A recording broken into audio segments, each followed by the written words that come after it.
વડોદરા શહેરના રમતવીરો માટે એક સોનેરી તક ઉમટી પડી છે.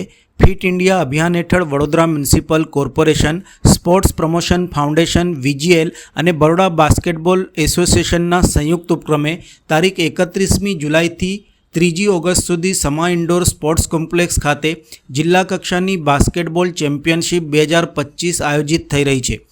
આ સ્પર્ધા સિનિયર, જુનિયર અને અંડર 16 વિભાગમાં યોજાશે, જેમાં મેન્સની 8 અને વિમેન્સની 6 ટીમો સહિત કુલ 200થી વધુ ખેલાડીઓ ભાગ લેશે. ટીમોની મેચ બાદ સેમીફાઇનલ અને ફાઇનલ રમાશે. મેન્સની અને વિમેન્સની 6 મેચો થશે. વિજેતા ખેલાડીઓને 24 ગોલ્ડ મેડલ, 24 સિલ્વર મેડલ, પ્રમાણપત્રો અને ટ્રોફીઓથી નવાજવામાં આવશે.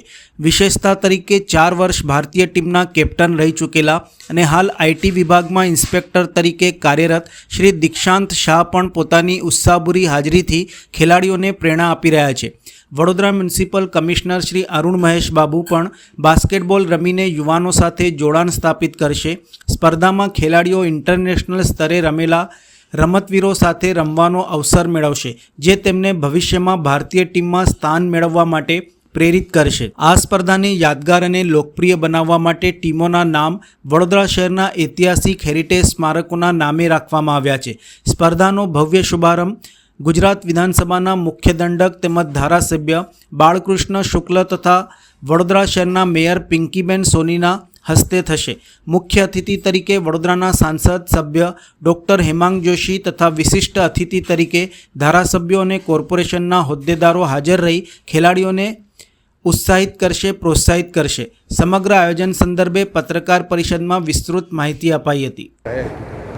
આદરણીય વડાપ્રધાન શ્રી નરેન્દ્રભાઈ મોદીજીના ખેલો ઇન્ડિયા મુવમેન્ટથી સમગ્ર દેશને અને દેશના બાળકોને ખેલની દિશામાં આગળ ઝળહળતી સફળતા પ્રાપ્ત કરે, તો સાથે સાથે આદરણીય મુખ્યમંત્રી શ્રી ભૂપેન્દ્રભાઈ પટેલજી દ્વારા હમણાં ચાલી રહેલા અર્બન ડેવલપમેન્ટ 2025 આ જે ઉજવણી ચાલી રહી છે, તેમાં આપણા ગુજરાતની સંસ્કૃતિ અને ખેલ અને દરેકે દરેક પાસાઓને આગળ વધારવાના ક્ષેત્રમાં પ્રયાસ કરવામાં આવનાર છે.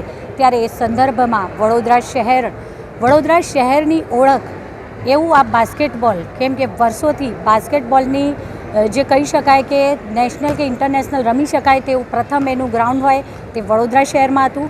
તો છેલ્લા 30 વર્ષથી વડોદરા શહેરમાં બાસ્કેટબોલ એસોસિએશન દ્વારા શહેરને, રાજ્યને અને દેશને અનેક પ્લેયર્સ પણ આપવામાં આવ્યા છે.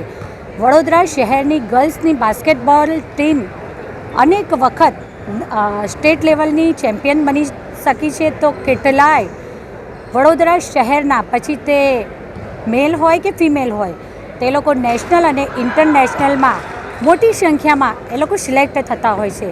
ત્યારે વડોદરા શહેરમાં વડોદરા મહાનગરપાલિકા, વડોદરા બાસ્કેટબોલ એસોસિએશન અને ગુજરાત ગેસ આ સૌના સંયુક્ત ઉપક્રમે આ બાસ્કેટબોલની ગેમને વડોદરા શહેરના બાળકોને તેનાથી પ્રોત્સાહિત થાય, પ્રભાવિત થાય અને પોતે પણ રમત જગતમાં પોતાનું શ્રેષ્ઠ આપી અને પોતાના જીવનમાં આગળ વધે.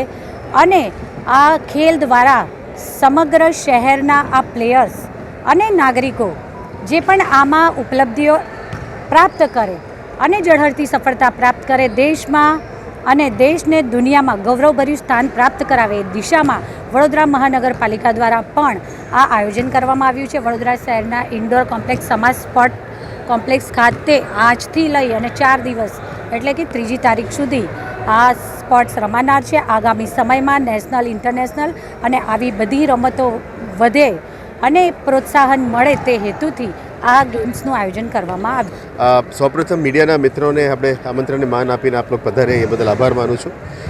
સૌપ્રથમ આપ જે રીતનું જાણો છો માનનીય વડાપ્રધાનશ્રી અને માનનીય મુખ્યમંત્રીશ્રીએ આખા દેશમાં જે સ્પોર્ટ્સ માટે પ્રોત્સાહન આપી રહ્યા છે, જેમાં ખેલો ઇન્ડિયા અને ખેલો ભારત અંતર્ગત અને ફિટ ઇન્ડિયા મુવમેન્ટ અને ઓબેસિટી ફ્રી કેમ્પેન અંતર્ગત આજે આખા દેશમાં એક સ્પોર્ટ્સનું માહોલને પ્રોત્સાહન આપવામાં આવી રહ્યા છે. એને વડોદરા પણ ફોલો કરવા માંગી રહ્યા છે.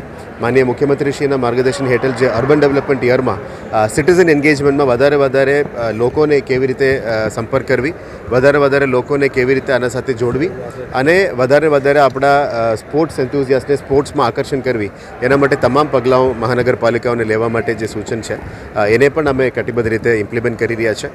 આજે વડોદરા ખાતે ગુજરાત બાસ્કેટબોલ ફેડરેશન અને વડોદરા બાસ્કેટબોલ ફેડરેશન દ્વારા આયોજિત અને વડોદરા ગેસ લિમિટેડ અને વડોદરા મ્યુનિસિપલ કોર્પોરેશનની સમા સ્પોર્ટ્સ કોમ્પ્લેક્સમાં આ કાર્યક્રમ આયોજન કરવામાં આવી છે.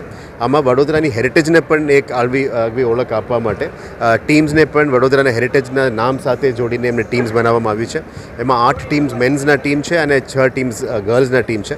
જે રીતનું આપ જાણો છો કે આખા ગુજરાતમાં ગર્લ્સના ટીમ બરોડાના ગર્લ્સના ટીમ અગ્રેસર હોય છે હંમેશ અને બોયઝના ટીમ પણ પહેલા સેકન્ડ અને ત્રીજામાં નંબરમાં આવતા જ હોય છે.